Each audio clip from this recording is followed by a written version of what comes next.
What is up, everybody? Welcome back to the Brick Business Show, my favorite part of the week where we get to talk to Lego investors, Lego business owners, Lego e-commerce owners, and people who are building a business doing this crazy thing that we all love. And today I'm joined by Wouter from Steen Bricks, and I'm so excited about this one because it's Lego investing related. And, you know, I try to take these conversations in all sorts of different directions about in the world of Lego business. We talk to Bricklink owners. We talk to people who have brick and mortar Lego stores. We talk to people who build websites related to Lego. But my personal favorite is talking to Lego investors because that, of course, is what I do, holding Lego sets while values go up. So I'm so excited to have you here. How are you doing? Thanks for having me. Yeah, I'm doing fine. And you? I'm good, man. I'm good. I'm pumped. So you reached out to me on Instagram, firstly, and I've, by the way, put out a feeler to anybody who wants to come and talk shop with me about Lego investing. And you messaged and you said, let's do it. Let's talk shop. And I checked out what you're doing, and some of the stuff is phenomenal there in terms of putting up return on investments and and analyzing the markets and different things like that. So I'm excited to get into this. And could you just get us started so we kind of get a little bit of context on who you are, where you're from, and different things? You're in the Netherlands, is that right? That's right. Yeah. Great. So I think we're gonna be able to talk about some really interesting kind of differences between the markets and different things, because it's a topic that comes up a lot in our community of, Shane, you show US prices, how different is it in Europe and different things. So I'm excited to jump into that. But can you share a little bit of your background and I guess, how did Lego investing start for you? Yeah, sure. So I'm out there, live in the Netherlands. I'm 30 years old. I've been having side hustles since I could walk, sort of. But yeah, let's say since I was around 15, 16. Done a ton of things. All, let's say, just simple businesses like a hustle on eBay, right? So that the Dutch eBay, that's called Marktplaats. And yeah, one thing led to another, and I heard about Lego investing, and yeah, never looked back, sort of. Yeah. And so what were you selling on eBay? Yeah, so oh man, where did I even start? So I started with picking up free listed stuff. So if somebody had probably a big thing like a couch or something, I had a big car, so I was able to fit that, and then later on we just put it on the exact same platform, and whatever remains, whatever I got for it was all profit then. So that's awesome. And yeah, and that was all kinds of electronics. So it was televisions, espresso coffee cups. I don't know if you know that in the US as well. I think so. Mm-hmm. And yeah, so when I finished my studies, I think I was actually thinking of, hey, you know what? I made some money here. I could put it in a stock or an SP 500 kind of thing, and then just never look back. And we'll see it when I retire or something, or when I'm 100 years old. But thought, nah, it's too boring. So I split it up in 50-50. Whereas the one half I put in, I think, a Bitcoin or something, like 10 years ago or something. And the other half was Lego investing. And that's basically how I started there. Wow. So you've been in Lego investing for how long? Ooh, that was around, let's say, 5.5, 6 years ago or something. Yeah. Great. In our world, that's quite seasoned. That's it's quite experienced. It moves very fast, this Lego investing market. And I see new faces popping up, and getting quick success. I see other people who've been around for a long time and then winding it down after a certain period of time. And it changes quite a lot in terms of the landscape and the communities. So when you mentioned that you studied, you were flipping while studying, is that right? You were you were running an e-commerce business while studying for something else? Yeah. So I originally, my study were in let's call tough to translate, but let's call that entrepreneurship. So so that just the basics, like bookkeeping and that kind of stuff, and marketing, and whatever you need for starting a business. And yeah, once I was done with that, I wanted to move into the world of IT, because there's a lot of opportunity there for just starting an own business or empire or whatever you want to do, right? Yep. So that was always my main course, but yeah, Lego investing way more fun, and now I'm actually thinking of doing it full time as well in the next year. So Way more fun indeed. And yeah, what is it about it, do you think, that makes it so much more fun? Because when you have an education in entrepreneurship, you're trained to look at business opportunities and identify things that other people maybe can't see. You have the skill set to start a variety of different businesses in different interests that you may have or gaps in the market that you see. yeah, Why did you gravitate toward Lego investing? yeah. Good question. So mainly, so purely from a mm, um, let me put it like this. So I had a side hustle on eBay, right? Like for 15 years, and counting, by the way. So uh, before I was doing Lego, I was, I think, doing TVs. So I had like 30 or 40 TVs in my living room when I was a student, and I didn't have a living room, so it was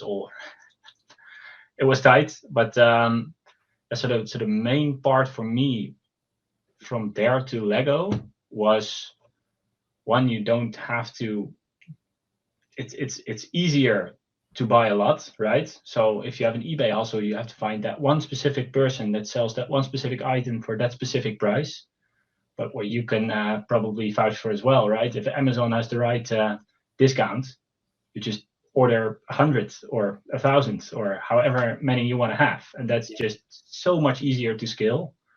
Number two is the value of the Lego sets are enormous. Definitely the older ones, right? So you could have a box this tiny, could be worth $500 or euros, whatever you wanna see that. But yeah, so then you don't need to have, if you have 40 TVs in your living room or 40 little boxes of Lego in your living room, I'll take the Lego as well, right? Love it. Yeah. So scalability, the first one that Yeah, you mentioned, is really about scalability, and it's about, and I agree with you. Like, this is an area that I gravitated towards as well. That really spoke to me with Lego investing, because before Lego investing, I was doing comic books. I was selling comic books. It was yeah, profitable. It was lucrative. I figured out a way to easily find stuff that, well, so easily is maybe a big word, but I figured out a way to find profitable inventory pretty regularly. But the problem was I had to spend a lot of time trying to find it. And so it was very, spend a lot of time, find one good deal, source the deal, and then sell it and make a great profit. yeah, And that sourcing time was too much for me to be able to scale the business, because it was too much time taken to find one great deal.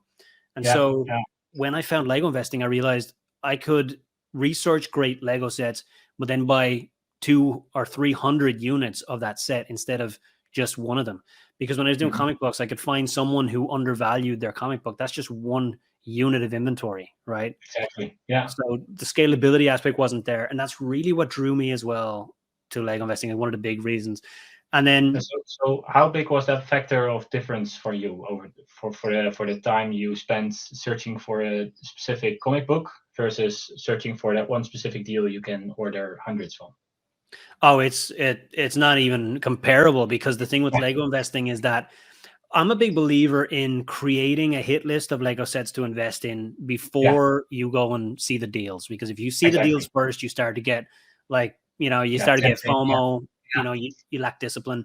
So I still do research on Lego sets. I think everybody should do research on which Lego sets to buy. Don't just follow the deals. Don't just buy what other people are talking about in the communities. Do your research, but the research can be done one time, right? And you're always going to have to evaluate new sets and also reevaluate sets when something may change.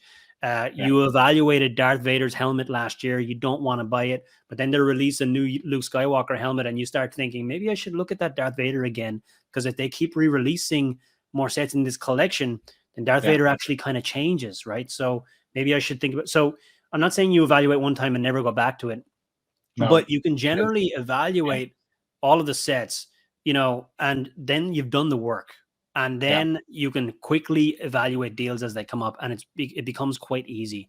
Whereas if exactly, you are right. sourcing one unit, you have to just look closely every day and spend hours per day doing it. Yeah. So when I still did that on the Dutch version of eBay, my job was literally just refreshing the entire page in a specific category, and whenever a new advertisement popped up, I was just hoping it was a way too low price for a good product, and I could snatch it up right there and then. That was literally how I worked back then. Right now, Yeah. it's so I get what you're saying, right? So for let's say, let's call it a theme, right? Every theme has like it costs quite a bit of work to do the analysis properly, I think. But once you do that, just updating that one, if there's a new set released or a new one going to retire in a few months, that's a tiny bit of work. It's next to nothing. So love Yeah. that as well. Yeah. Yeah. And I think when you learn how to do the analysis quickly, or when you learn how to do it and you do it 100 times, you'll start to get really fast at doing it as well. And Absolutely. because it's a process that can be repeated, that's the other thing. When you're sourcing one item at a time, whether you're thrifting, you're going to garage sales or whatever it is, every situation is different. So it requires different analysis. Whereas with this stuff, you can just rinse and repeat. Now, I'm not saying that those other resale business models are not great and can't be Oh, amazing no. profits for your life. I'm just Yeah. saying why I love the scalability of Lego investing. But I know a lot of people who do source individual sets, individual minifigures, and different things like that, one at a time, and they do incredible. And the reason they do incredible is because the profit margins can be a lot greater, because you can find people who undervalue their inventory and Yeah. buy it for pennies on the dollar. And so that's the benefit. And then you got to make sure you get a great deal to pay for the time that it took you to source the deal. Yeah. Yeah, definitely. Yeah. So, so scalability, and then the second point that you mentioned there was the appreciation of the price, right? Because over time it goes up in value, and then that means that is it what is it about the appreciation that you like so much? Is it that it removes some of the risk? You mentioned the storage. You'd rather have something going up in value, taking up the same storage as TVs. But what is it that really drew you to that aspect of it, of prices going up over time? Yeah, so I always look for. So I think every entrepreneur does this, but I always look for opportunities to minimize risk, right? And so when you buy your first Lego set for investing, that's a scary thing, right? You think, oh crap, what the hell am I doing? Why I'm not just putting it in the stock or something that everybody does, or real estate or whatever you want to do. Yep. So when buying the first one, I really need to keep that barrier of entry for myself just as low as possible. And I think a lot of people can probably recognize themselves in that. So what I try to do is, what if you literally go on eBay, you rip a box apart and you put it in on a scale. How much do you pay per kilo, right, or per ounce, or not sure how you measure that, but per kilo, right? So, and then once you have that price, and you buy a set for a good deal, whatever happens, you can always sell it for the worst case scenario, and that's if you throw away the box, if you throw away the instructions, if you throw away all the minifigures, just only that Lego on a scale and just put it on eBay. And still, then you see that the downside wasn't that much. And number two, what I liked is when it appreciates, right? It always appreciates at some point. At least that's my experience. Of course, things. I bought the Tower Bridge as well. I think I held that one for 3-4 years. Sold it for 10 euros less than I bought it. So okay, it's not always true, but Yeah.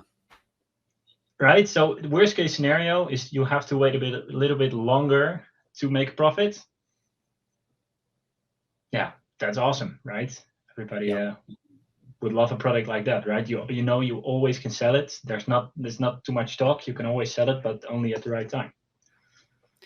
And the avenues for selling are so great, right? Because you have so many Yeah. options. Lego is the most demanded brand of toy in the world, and you could Absolutely. sell it on multiple marketplaces online, but also you could sell it offline. You could go to a street corner and set up a cart with a Yeah. little sign like a lemonade stand saying Yeah. Lego Yeah. sets for Yeah. sale, and you would sell your Lego sets. Like Yeah. it moves so fast. Now, I do want to talk a little more about that because my experience obviously is with the US market.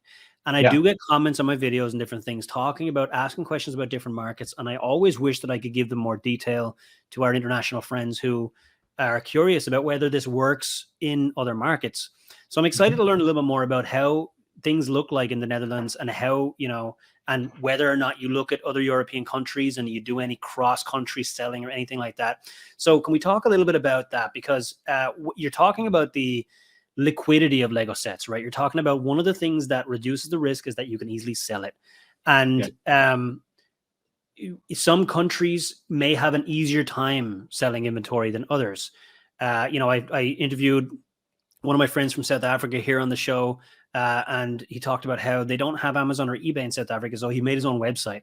Now, that to me, and I think to a lot of entrepreneurs who are driven, is actually quite inspiring because it makes me feel like there's always a way, right? You don't have Amazon or eBay, you build a website and he's still successful, or you open a brick and mortar store, he's still successful. But some of us are spoiled, and in the US, I fully understand we are quite spoiled with our options, right? We've got options Yeah. for so many different Yeah. places where we could Yeah. sell. Yeah. Yeah. So, can you walk me I through the agree. landscape in the Netherlands in terms of where you can sell things? What does the online landscape look like for e-commerce, and how easy is it to move inventory? Yeah. Sure. Sure. So a bit about Dutch people, right? This is literally psychological research. One of the most frugal people in the world, although we're a very rich country, one of the most frugal people in the world. So we have a Dutch, like I mentioned, the Dutch version of eBay. I think it was actually acquired by eBay as well. So they own the actual website. It's called Marktplaats, but yeah, it doesn't say .nl. Okay. So I think there are 17 million, 18 million people live in the Netherlands, and I think the site gets about 2 million hits per month. It's absolutely insane. So you can always sell it there, and that's like exactly what eBay is, but the Dutch version. Okay. And the funny thing is, we have a Dutch version of Amazon as well. So we have Amazon. However, the bigger player here is like a huge supermarket chain who does a Dutch version of Amazon as well, way before Amazon was even here. So it was like 10 years or 10 years before or something. And it's called Botcom. Exact same thing. And so you have like for that one, you have like a way tinier market, but everybody in the Netherlands uses that one. And Lego is a huge thing in the Netherlands as well. So we have like a few Lego stores, I think 4 here in the Netherlands. I've had moments that I literally couldn't get in the door because it was just too busy, and there are guards there saying, "Hey, don't come in, please." Yeah. So that's sort of our Dutch market, right? So I do sell in Europe as well because I think Hong Kong and the Netherlands are one of the best discounted prices of Lego around the world. Um, don't don't fact check that. Yeah, do please fact check this, but don't throw me in front of the wolves if it's wrong. But that's my humble opinion. So yeah, if you have those deals and you just literally put them on eBay, put them on Amazon, put them on the big websites you're using as well, you have a huge market within Europe. So Yeah. so although you have like these weird little things for the Dutch market,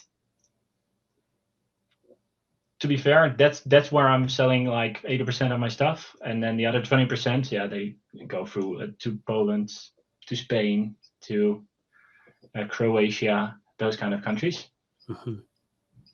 But yeah, that's a bit about our market. So Yeah, that's very helpful context. And So you said like around 20% of your sales you could sell in other countries in Europe.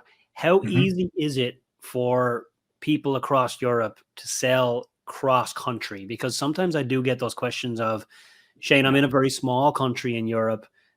We don't have a big presence online. Amazon don't have a big, website here. What do I do? And, I obviously am not there. I don't have the firsthand experience of doing it, but I do know people who successfully sell across all European markets. They send their Amazon inventory into Amazon Germany, Amazon France, Amazon Italy. Yeah. And it seems to me like there's actually a ton of opportunity to reach all of Europe if you are located on any one of the countries in Europe. But that could be a naive statement to make. So can you share a little bit on whether you think that actually is accessible, and is that possible to do that? Yeah, so I'm going to be honest. I don't know too much about that yet, right? So I've just started my Amazon store in the Netherlands. Again, the Netherlands is not really a thing. It's just more for the bol.com. The Dutch version of Amazon is way better. So, but of course, I wanted to sell a bit more in Europe as well. Serve the markets where the need sets the most, right? So what I did know is literally a week ago I started this store. So to be fair, I know absolutely nothing. But when you upload a new Lego set, let's say I want to sell one of these here in the back, right? You automatically upload it to the Dutch one, to the German one, to the Spanish one, and go so on. So there's like 8 different websites that show that you can sell that set. When you have to upload your shipping cost, it's not just to the Netherlands or something. It's to the Netherlands and all those websites as well. So to be fair, I have to do some research there specifically for Lego, but Amazon is just the market leader. So don't make it too complex, right? Just try it there first and see what happens. So that's my tactic at least. Yeah, I mean, I think that's great. I think that's enough for people to get started on, because they can go and dig a little deeper. And the other thing I would add to it is Amazon have really been trying to push helping sellers to expand into other markets. So in the US, for example, when I log into my US Amazon seller account, they're trying to get me to list items in Canada and in Mexico, right? You'll see it when you first log in, select your market, Canada or Mexico or the US, and I can ship inventory to sell in Mexico and in Canada. In Europe, I imagine they're doing the exact same thing. They're trying to get sellers to have broader horizons and scale across different businesses. It helps Amazon to keep, a nice balanced inventory across their warehouses across the continent. And so they're going to have, they're going to simplify that method, right? So if you want to ship from, the Netherlands to Amazon France or Amazon Germany, they're gonna simplify as much as possible. And in Europe, particularly, the customs and different things like that will be simplified because you are within the European Union, and Amazon will also make some of that stuff as easy as possible. So I think we don't have all the answers right here when it comes to this, but there's definitely opportunity there, in my opinion. Again, I know very large sellers who do it, not with Lego, but I know very large sellers in the like 8-figure range in terms of their sales volume a year, who sell across all of Europe with all sorts of different products, and they intentionally try to do it across all the different markets. So if I was in Europe and I was selling Lego, that's exactly what I'd be trying to do. Yeah, and so I'm not there yet, but I would like to be, of course. Who doesn't? But it would be so interesting to me. So, which country has a preference for which theme, or which? There's so much to be learned there, right? It's awesome. Yes. So it's just a journey I'm just beginning. So I don't know either, but it's awesome. Heck yeah, right? I mean, let's check back in, give it a couple of years, and after you've scoped out the land, we can do another one of these and update everybody. Definitely. So I wanted to talk a little bit more about the sourcing. So because you mentioned that you've got some really good deals available to you. It's another area that I see some concerns, and this is a very common concern that's posted on my videos and comments and different things is like, Shane, the US deals look insane. I can't get those kind of deals where I am in my marketplace. So can I be a Lego investor? Now, my answer to that, so unless I really dig deep on each person's market, I'm never going to be able to perfectly answer that question. No. But the one thing that I do want to start off saying here is everybody should realize that the aftermarket in your marketplace, right, the retirement market in your marketplace, all of the sellers in that retirement market have that same problem that you have when it comes to sourcing great deals. And so if, for example, my home country of Ireland, and I have, family members who ask me, can we do a Lego investing in Ireland? And I haven't really dug in deep on the data, but I do know people doing it successfully in Ireland. And they're always asking me, we can't get those great 30% off deals. So if we can't get a great deal, we can't invest in Lego sets. But nobody else in Ireland can get those deals either, right? So if everybody else is also paying full price or close to full price, the aftermarket values will start from a higher level, right? In the US, the aftermarket values are going to start down here because everyone's buying down here. So if you have great deals available and great buy-in prices available, readily available to everybody, the aftermarket prices will be weighed down a little bit. You have these lowball sellers. You got to wait for them to sell out before the price starts to go up. If you don't have any of that, everyone has to pay full MSRP. Aftermarket prices will reflect that. And so, in my opinion, without going deep on every marketplace, Lego investing should theoretically work everywhere because supply gets restricted. So I'd love to learn a little more about your thoughts on, well, let's start with that, and then we can dig a little deeper on the sourcing side of things. Yeah. So what are your thoughts on that front?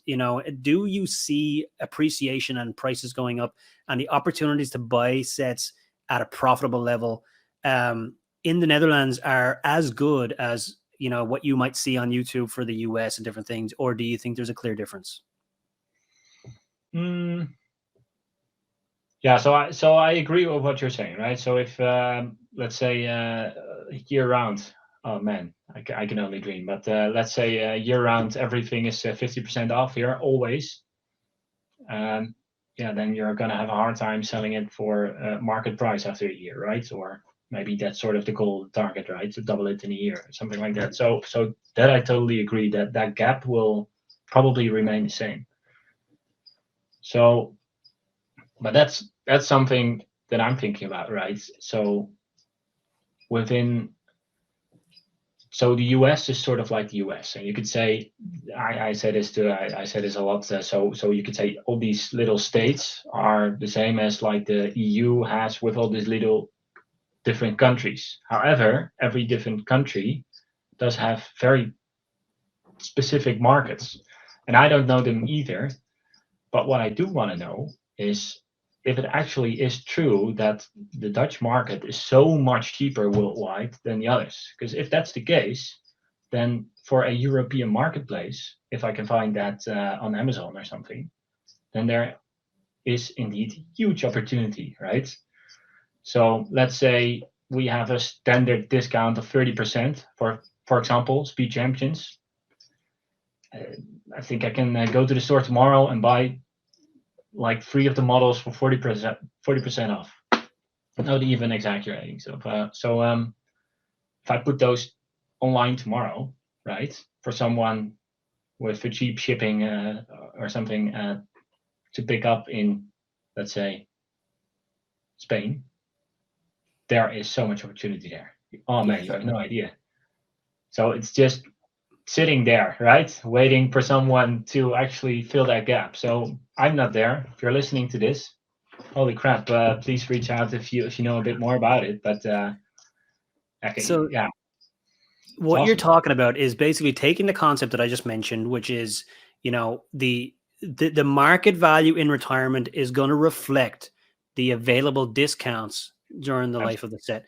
And if you can get incredible discounts in your country, but then you can sell the inventory in another country that doesn't have the same level of discounts, the market value in that other country will be higher naturally because the sellers there could not get the set at a great price.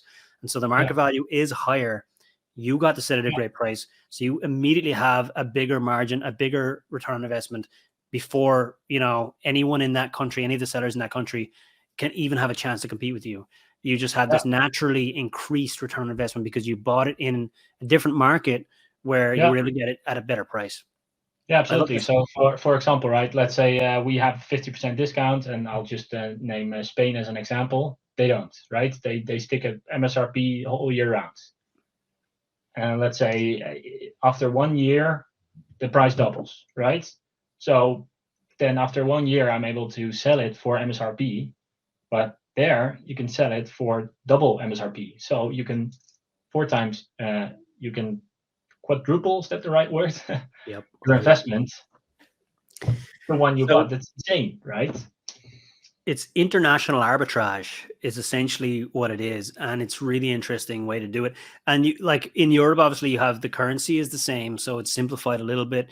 There could be opportunities for currency differences, when doing it in countries that have different currencies. For example, if you're doing it from the US to Canada, you're going to have to think about the US dollar and the Canadian dollar and the currency exchange, and also from the US to Mexico. But within Europe, you're talking about, a lot of the same currency, a lot of reduced difficulties with importing and different things like that. So it's literally just down to supply and demand differences in the markets. Yeah, no, absolutely. I even know a friend of mine who's doing this on a smaller scale as well. I love it. When Brexit was sort of around, I don't know exactly how long that was, but let's say 4 years ago, doesn't matter that much. The pound took a huge drop, right? So like 25% to our euro. That guy just literally has his whole inventory, his whole inventory is only from the UK from that specific time. 20% extra discount was insane. Super smart. So that's just those simple things you can leverage way better if you're on a global platform. Yeah. So I'd love to be there. I'm speaking to you and you're from the US, so I already feel like Mr. Worldwide here. But yeah. Well, you know what? Like, I think a lot of people are just worried about the importing of Lego investing. I think that's really where the big blocker is, right?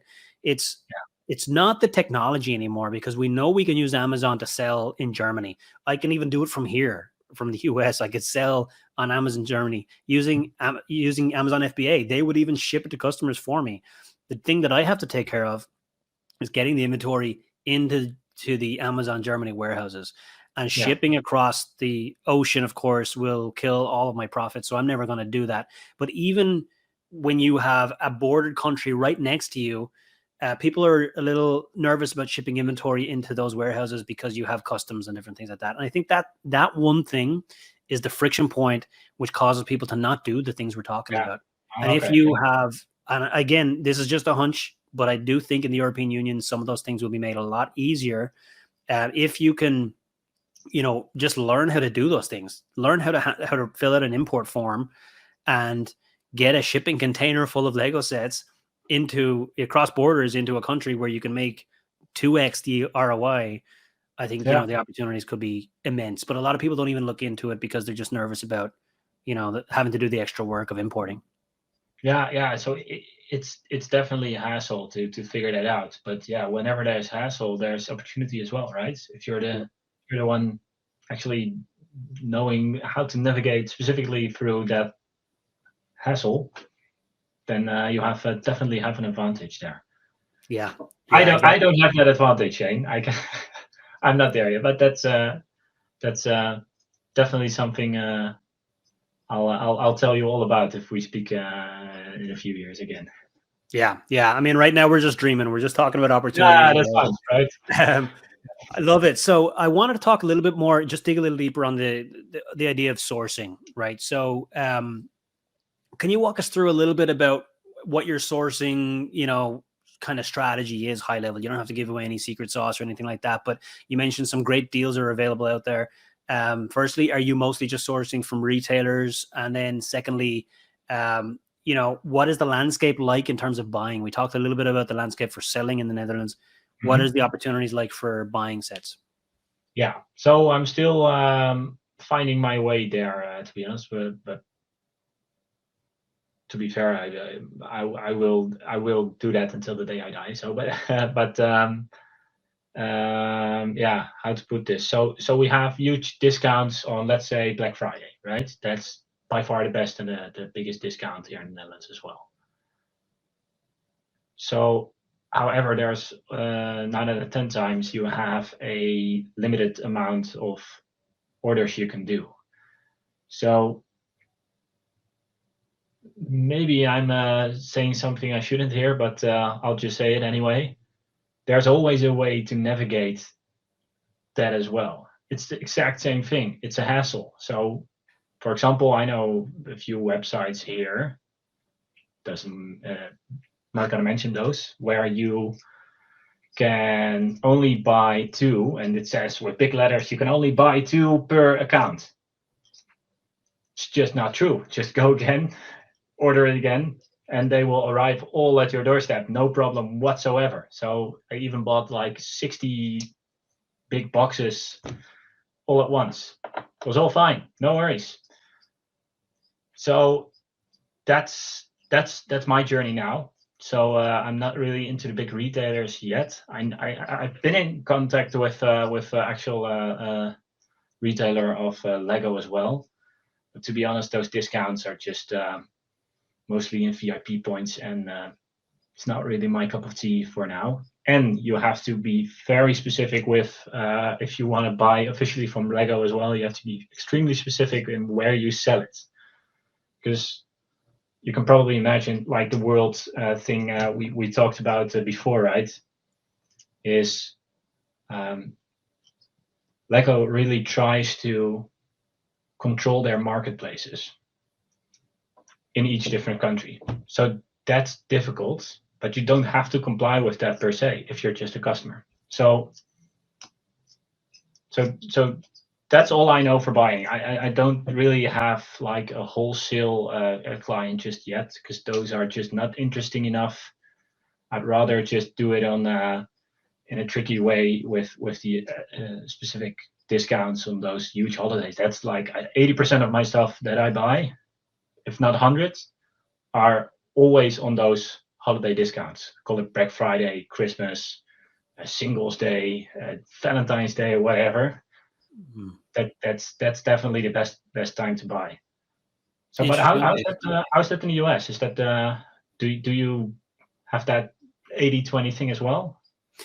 No, I think that's interesting that you say that, because for me, I don't think I do more of my buying outside of the holidays, outside of the big discount days, because typically the discount days are great and everything, but it is just a couple of days. And so for me to source all of the quantities that I want during just that small period of time is not very easy to do. So for example, with Amazon in the US, you can get 3 units in one order, or you can get 20. It varies depending on the set. Some sets are 3, some sets are 20.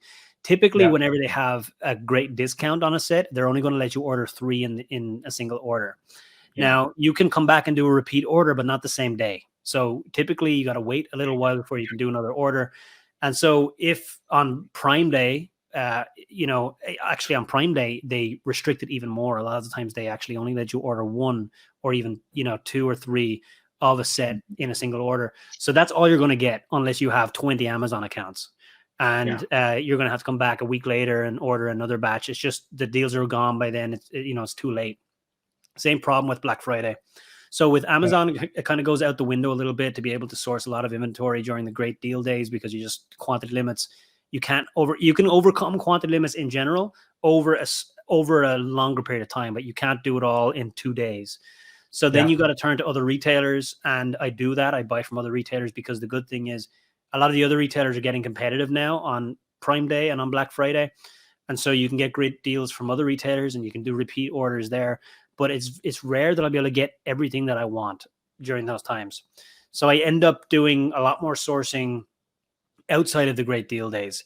And a lot of the times, if I'm buying inventory that I know is probably not going to be discounted heavily anyway, such as higher price sets, typically you're not going to get a big 40% off in the US on a $200 Lego set, even on Black Friday. I'll buy it all year round. As long as we're close enough to retirement, like if it's the 6 months before retirement, I'll just start buying, so I don't have to wait for Black Friday for that. So that's typically the time frame that I kind of look at. But it's interesting that you kind of pivot so heavily around those deal days. It sounds like the deals are very enticing in the Netherlands. Yeah. That makes you want to Yeah, do that. I think there's one, the Range Rover. I don't know if you can see that. Okay, Yep. but Yep. I think MSRP was 250. Yep. But 10 of those for 100 at Prime Day, Black Friday, I think. Yeah. Not even insane. So I put that literally on the Dutch Amazon, let's say the next day, and already sold 3 or 4 for 200 or something. It's just the exact same website. It's just such an easy, simple flip.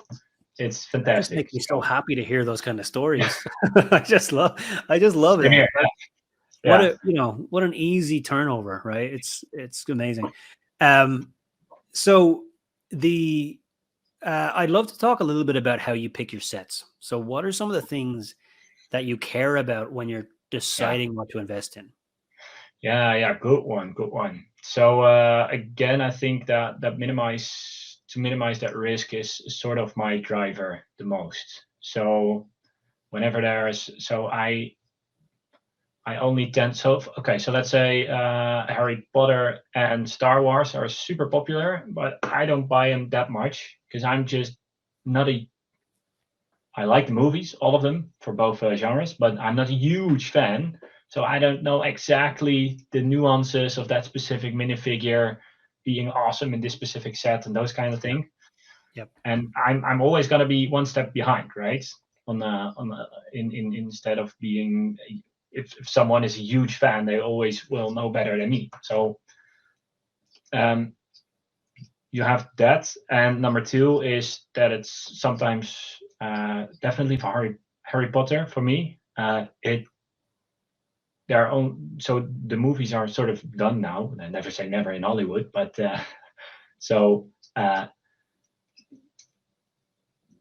that's it, right? That's where the Lego sets are gonna come from. There are only so much characters you can put in that line for Harry Potter, pure movie-wise, if that makes sense. So there's a lot of opportunity there. I see a lot of awesome Harry Potter sets for you as well in your videos as well. And I've done a few, but only if it's like a 50% discount or more. Then I don't even think and just buy them all. So then the question becomes, what do I buy? So I love things that are just very predictable, right? Less risk, the better. So, well, actually, these might be a good example. So, like modular sets are a great example.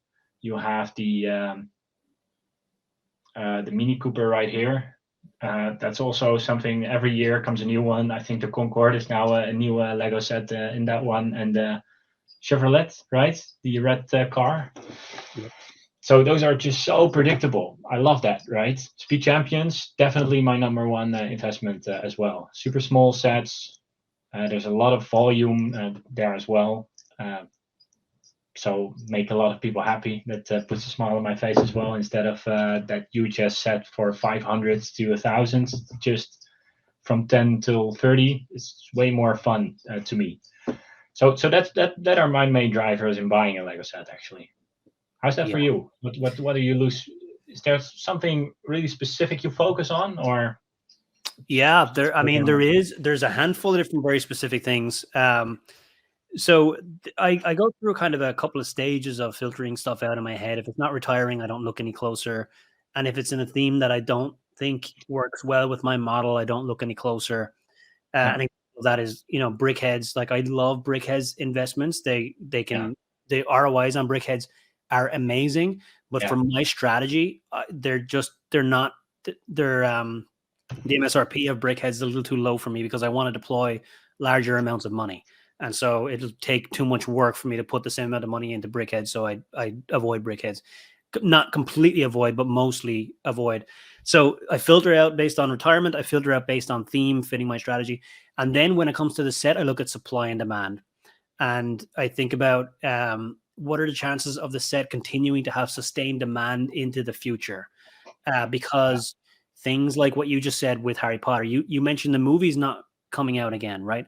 I call that relevance, right? I think is it relevant to Yeah, pop yeah, culture, not just today, but in the future? What's the chance of this continuing to be super relevant to pop culture in the future? Your concern there about Harry Potter is not that Harry Potter is going to lose all demand, because we're always going to have Harry Potter fans. Your yeah, concern is, will it have as much demand in 4 years as it did 2 years ago? yeah. Or, will it have as much demand in the future as it did in the past? Because you Exactly. be Yeah, investing in things that are going downhill. You want to invest in things that are going up in popularity or sustaining the popularity.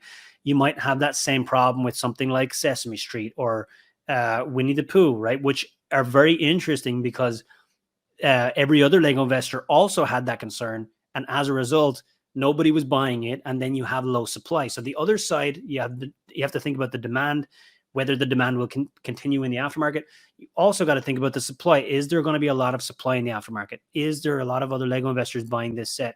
Sesame Street actually has been pretty strong performing because no Lego investors were buying it. A lot of people were afraid that it was going to be a bad investment. yeah, Same to be said for for a lot of new sets. Whenever we have a new wave of sets that are kind of untested, a lot of the times we have Lego investors are avoiding it. So, for example, that's why the TIE Fighter pilot helmet was one of the greatest investments of the last couple of years. People were not buying helmets when the first wave were out because they weren't tested. So I think about the supply and demand, and then I just kind of go down to each set level and compare them against each other. So that's yeah. really the overall kind of, and then in terms of themes, I agree with some of what you said. I think speed champions are great, especially for beginners. I do really like Harry Potter. I think last year's Harry Potter wave were not that strong, but in the past we've had very, very strong Harry Potter investments. Nice. Creator expert icons is a no-brainer a lot of the time. Things like Star Wars. Star Wars is, you got to be careful with, because not every set is going to be great. You have some sets that are going to get re-released. You have some sets that are just going to underperform. So you got to dig a little deeper on where to go with Star Wars. Same could be Yeah, said for something like a Jurassic World. We've had great winners in Jurassic World, but not all the sets are sure thing. Some of them are going to underperform. Same for ideas. Lego ideas, like a yeah, landmine field. It's like some of the sets are so great as an investment, and then others will underperform a little bit. So it's yeah, not a thing, but it's kind of the same across the board. Like you're gonna find great winners in every theme, even City, Lego Friends, Lego Duplo. A lot of these yeah. themes are areas that a lot of people avoid, but some really big winners in some of these themes if you learn how to find them. No, So that's absolutely. my Yeah. thoughts. It's almost like the paradox of that investing for these Lego sets, right? So, for example, if you would have looked at the demand for the TIE fighter helmet you mentioned, Yep. so the demand might be a bit low, and you're thinking, people are not interested in this, but then that there's huge opportunity there as well, right? So that's sort of the paradox. If people don't buy it that much, you can buy a lot of it and you can have a great investment, Yeah. maybe. Or people are just not interested in general. How do you navigate that? Because I know you bought the TIE Fighter. I Huge did. score. Congratulations, by the way. Awesome.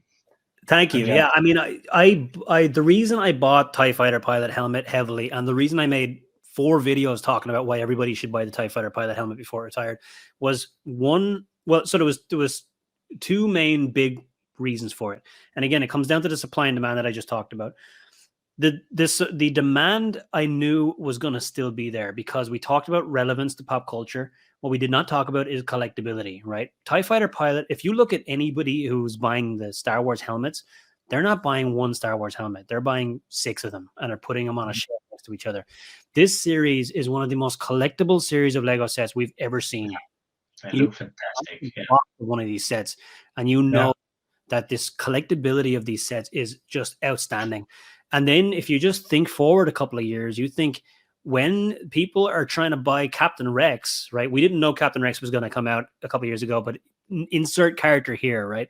When people in the future are going to want to buy some future character, they're going to want to come back here and finish the collection, and they're going to want to buy the TIE fighter pilot. They're going to want to buy the stormtrooper helmet. And so the collectability factor was immense. And I saw that from the very beginning with these sets. Now we see that all over the place with Lego sets, right? We see it because collectability is one of the biggest objectives from the Lego group when they're creating sets, right? They try to make them so collectible. Yeah. Because they want the same fan to buy 10 sets. And so they try to make them as collectible as possible. You see it in Speed Champions. You see it in Super Mario, a very collectible theme. You see it in, obviously, with the modular buildings. You see it in so many different places.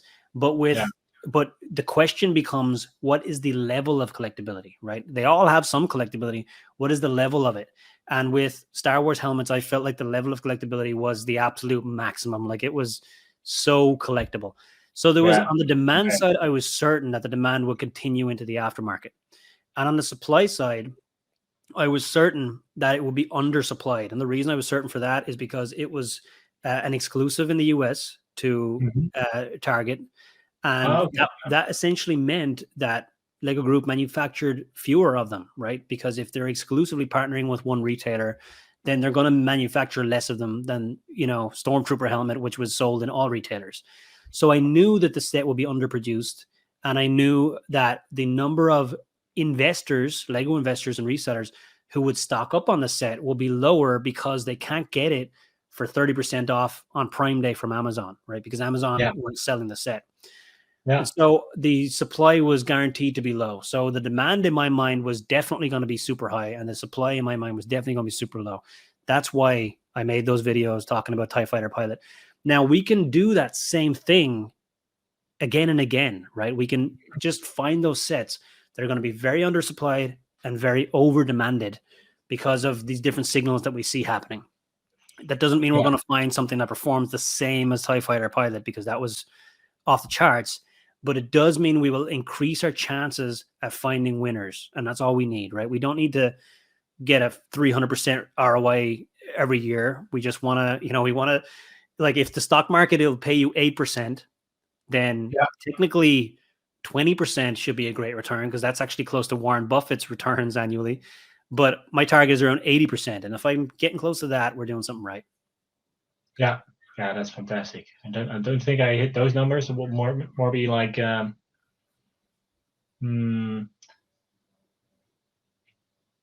let's say 30, 40. Mm-hmm. I still have a lot to learn, to be fair. So a lot of my data is still a bit clouded, because like 5 years ago, as a complete newbie, I invested like half of whatever I had left from my TV thing as well. And a lot of those were, for example, the god awful how do you call that, tower bridge, right? Yeah, it happens, and that's okay. So I think that one is one as well. So if you're starting out, just know it will happen, instead of thinking it will probably won't happen to me. But yeah, we got to learn, right? We got to go through a little process of learning and figuring out how to pick the winners. That's going to involve buying some sets that are not the best investment. But the great thing about that is you made $10 per, or no, you said you lost $10 per set on Tower Bridge. Even still, right? If you had a different e-commerce business and you were selling shoes, or you were selling electronics or something like that, and you bought a really bad investment, more often than not, you're going to lose a lot of money. With Lego investing, what I'm finding is that even my bad investments break even, right? Yeah. You didn't quite 100%. Break even on that one, but you nearly did.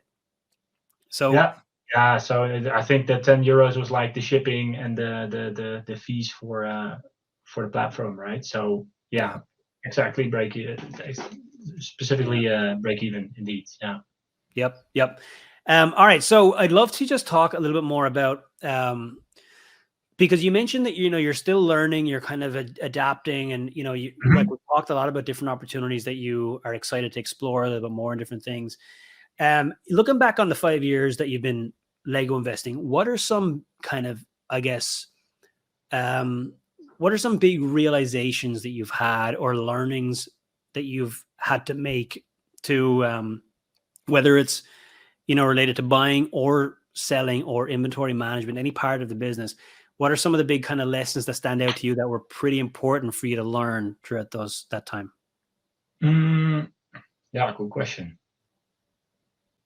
So actually, so my biggest lesson is definitely that for something like this, you just really need a airtight system that can get you the actual data of the actual sales, right? So what does actually sell, and only look at the sales price at that time. So for example, you can go on websites like Brick Economy or Bricklink or whatever you want to look at, eBay, and you can see what people posted for. Congratulations, it's not sold yet. So I can post something as well. I can post these for 5,000 euros. Congratulations, doesn't sell. Mm-hmm. So that's something. It's super simple, but it was just a bit naive for me in the beginning, to be fair. Yep. But again, so once you have, so I started off quite big, right? So I think I put like 5K or something as a newbie, just all in Lego investing. That was quite a lot. So I tried to diversify, like it was an official investment portfolio, right? So try to diversify a bit. Yep. So your system needs to be super accurate, let's say 1, 2, 3 years later, in how that growth specifically has been.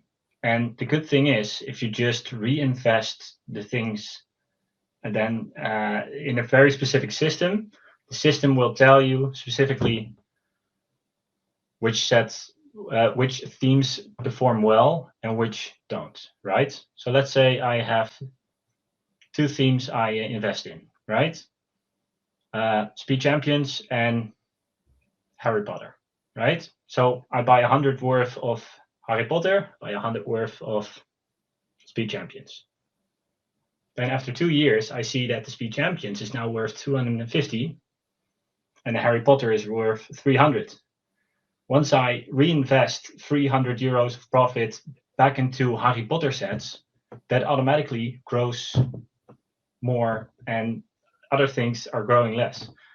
So it just takes it's super simple, but it just takes the emotion out of things. And that's something I had to learn the hard way. Tower Bridge, cool. People will probably want that. I like it, so I'll buy a few of those. That's not how it works. So it's tempting, definitely. So you and I, we love Lego, right? So it's not coming out of nowhere. So then it's tempting to just see it as a hobby and that one is just fun. Let me buy that one. Just really try to get disciplined and with a system like that. And I think that was my biggest lesson. But learn something new. So is there a huge lesson for you as well? Something big blunder you made in the beginning of investing? Some of the blunders that come from mind from me is really, they are actually similar. It's a similar cause behind it. It is really about not treating it like a business. And I think that's exactly what you're saying as well, is that treating it too much like a hobby. And in the beginning, I was buying sets because I was interested in them. And I made the assumption that other people would be interested in them as well, because I was also interested in them. So I'd walk into a store and I'd be like, oh, this looks like a cool set. I'll buy 5 of these. And that was the way I chose my investments. And when I first started, I didn't know any better. And I still, unfortunately see new investors, picking sets based on their own interests and not thinking too much about the supply and demand stuff that we talked about earlier. And what do the market want? Because the market could, be telling you something very, very openly and easily about whether or not a Lego set is actually going to stand the test of time or not. Yeah. And so, I was picking sets based on my own, love of the set. and I wasn't even looking at retirement dates when I first started. So I was just buying Yeah. sets too early. And Yeah. actually, at that point, when I first started, the retirement dates weren't really as available as they are today. So I had to do a lot of guessing. And Yeah. what I did was I had to calculate the average shelf life of all of the sets that I was thinking about buying, of the themes of the sets that I was thinking about buying. So, for example, if I was looking at a Lego Architecture Guggenheim set, I would Yeah. calculate the average shelf life of all of the past Lego Architecture sets to Yeah. figure out Yeah. how long they stay on the shelf for. And I would look at the shelf life of the Guggenheim and I'd be thinking, okay, is it past the average or not? Is there Yeah. a chance it's going to retire this year? And then I would buy it.